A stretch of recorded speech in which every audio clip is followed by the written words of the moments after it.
Dalawang kalalakihan na umano'y sangkot sa iligal na droga ang naaresto matapos ang isinagawang bypass operation sa Barangay Kabaruan, Kawayan City. Kinilala ang mga suspek sa alias na Mark, 37 anyos at Kevin, 31 anyos, kapwa residente ng Etiagi Isabela at itinuturing umanong street-level individuals na sangkot sa bentahan ng iligal na droga. Nakumpiska mula kay alias Kevin ang dalawang sachet ng hinihinalang shabu na may kabuang timbang na 10 grams at tinatayang nagkakahalaga ng 68,000 pesos kabilang ang bypass item. Na-recover din mula sa kanya ang bypass money, isang cellphone, camouflage pouch bag, driver's license at susi ng motorsiklo. Samantala nakuha naman mula kay alias Mark ang isa pang 10 grams ng hinihinalang shabu na may kaparehong halaga, isang pouch bag, bala ng caliber 45, cellphone, mga susi at isang motorsiklo na walang plaka. Matapos ang operasyon, dinala ang mga suspek sa himpilan ng pulisya para sa kaukulang dokumentasyon at pagsasampa ng kasong paglabag sa Republic Act No. 9165 o Comprehensive Dangerous Drugs Act of 2002 at Republic Act No.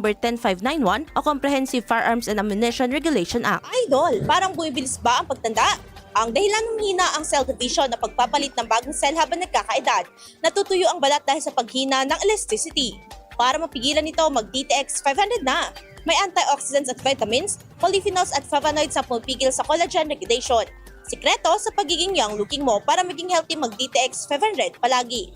Para sa IFM News, ako si Idol Sena Marie Akdang. Idol! IFM News.